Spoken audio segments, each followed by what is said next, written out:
السلام عليكم ورحمة الله وبركاته. إن شاء الله النهاردة هنعمل مع بعض طريقة عمل السمك فيليه كده بخلطة جميلة قوي وطعمه رهيب.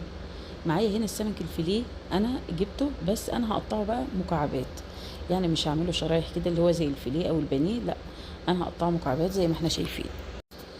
وطبعا بكون غسلاه كويس جدا ومنضفاه، وعشان بس ما يبقاش فيه أي زفارة أو كده.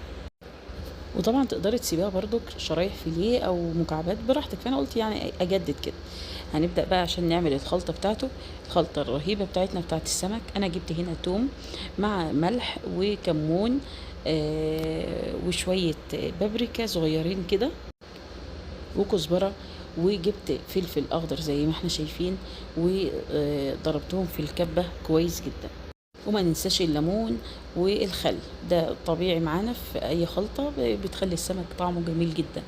جيت هنا بقى وحطيت الخلطة بتاعتي كده، تبلت بيها مكعبات السمك بتاعتي كلها زي ما احنا شايفين. كان حاطه شويه ليمون حلو كده، كام ليمونه مع شويه الخل، ودخلته الفرن كده وبألف هنا. السمك الفيليه روعة يا جماعة، روعة بجد، جربوه هتلاقوا طعم جديد. وفي طرق تانية كمان ان شاء الله هعملها لكم قريب، هتعجبكم جدا جدا، كل طريقة بطعم مختلف خالص عن التاني.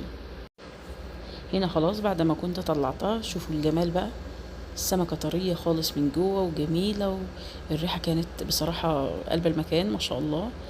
جربوها كده وقولوا لي رأيكم، وشكرا لكم، والسلام عليكم ورحمة الله وبركاته.